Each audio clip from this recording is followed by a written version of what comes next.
Welcome back to the Suburban 4-7 Sports Cave. Great to have you with us. Dave Birkett checking his Twitter feed. Anything good there? Smart guy glasses on over there, no, too. Right? Yeah. I need him to read. Isn't that the worst? I'm sitting there trying to edit every night. I can't see a thing. Well, if you were on Twitter on July 31st, you should have been following Tony Paul 1984 because he was all over what the Tigers were doing. He called that it was a three-team trade. He called that the principals were likely involved, and we're thrilled to have him join us today with a really more of a national perspective on this trade deadline activity. Tony, first of all, thanks for joining us. Looks like a gorgeous day down there. Oh, it is. You guys should be out of the studio and down here. We're trying. For long. Great job on the trade deadline. What gave you the indications that that was what was going to go down?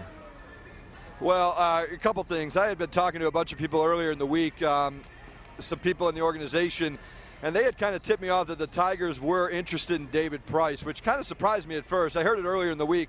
Now, I didn't know to what extent, but it doesn't really surprise me when you think of Dave Dombrowski is willing to make any move. And also, the Tigers' rotation hasn't consistently gone deep into games this year, hasn't been quite as dominant as in years past. And I kind of got the idea that maybe they thought David Price would be the one move that could put him over the top. So it didn't surprise me when it all unfolded. As far as what they gave up, it was a little shocking to see Austin Jackson and Drew Smyly come off the roster. But I think Dave Dombrowski said, you know what, that's the price you pay for building the best rotation in the game, and they're willing to take their chances. You mentioned the price they gave up, too, the prospect they gave up. Are we seeing now teams just overvalue prospects, and so maybe some of these teams are smart in getting rid of some of these guys in return for big packages? Yeah, I think there's kind of a divide in baseball right now as to teams that value prospects and teams that use them as trade commodities. You've obviously seen Dave Dombrowski over several years. He's given up some big prospects in Andrew Miller, Cameron Maben, Jacob Turner, you name it, and they've all worked out pretty good to get the Tigers the star-studded team that they have. I will say this, I think throughout baseball, throughout the landscape, there's a little less enamored with prospects. I think teams are more interested in getting controllable young players who have major league experience, and I think that's why you saw the Red Sox. They didn't give John Lester away for prospects. They gave him away for Yoenis Cespedes. And you saw that with a couple other deals where guys who have major league experience were involved in the trades rather than a bunch of prospects. I think there's kind of a divide. Some teams value prospects and other teams kind of look at them and say, well, you know, who knows if they're going to turn into anything. Hey, Tony, let me lean on your knowledge for this. Where do the Tigers go from here to maybe try to fortify that bullpen a little bit? I know that the waiver trade deadline is still approaching. You probably know a couple of names that might be targets that could slip through waivers and get to a team.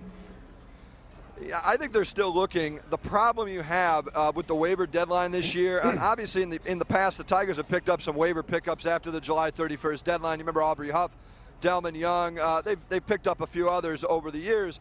The problem with this year is the waiver wire is a little tricky. Obviously, you know, you have to pick up the player. Teams with better records get last crack at getting these guys, and also because there's so many teams in contention. If you look at the playoffs and you look at the wild card standings, and the division standings, you could argue that 20 to 22 teams could still consider themselves to maybe have a possibility to be in a playoff race. Therefore, I think there's going to be a few less options available at the waiver deadline. I don't think the Tigers are counting on being able to get anything there. I think they're counting on, if they have to, moving forward with the team that they have. Hey, Tony, real quick here. We've been talking about it all morning. In your estimation, who goes to the bullpen of these starting pitchers for the Tigers? You know, I was asking some of the guys in the clubhouse yesterday that very question, and you can imagine the answers range from "get out of my face" to "why are you talking about this?" But you know, I asked it kind of a funny way because it is an interesting question. The Tigers obviously will have to move someone to the bullpen in the playoffs. Should they make the playoffs? I think we all think that they will. The obvious answer before the trade was Drew Smyly, but now he's gone. Who do you move? Some people would say Rick Porcello, but boy, you know, that'd be I think the third, fourth year in a row that he's been sent to the bullpen in the playoffs. And by the way, he's having his career years, so I don't think it's that clear cut. I will say this: people want to talk about Justin Verlander moving to the bullpen. I think that's a possibility, because if you think about not just moving a guy out of the rotation who's struggling, but if you want to get the best possible reliever into that bullpen, I think if you imagine Justin Verlander coming into a game one inning at a time, being able to let it all hang out and being able to throw 98, 99 miles an hour with the adrenaline, with the crowd, with the excitement, I think that might be the Tigers' best opportunity to make a splash with the bullpen in the playoffs. But we're still a little ways away. We don't know if there's going to be injuries or if guys are going to struggle. But boy, I think it'd be kind of an exciting proposition to see Justin Verlander in that bullpen. I agree with you, Tony. Thanks very much for the time. I've also enjoyed your show on Saturdays on 105.1. Give a quick plug for that. All right, thanks, guys. I really appreciate it. Okay, that's Tony Paul. You can listen to him on Saturdays. I believe it's 1 o'clock on 105.1 every Saturday. He's talking baseball from a national perspective. Yeah.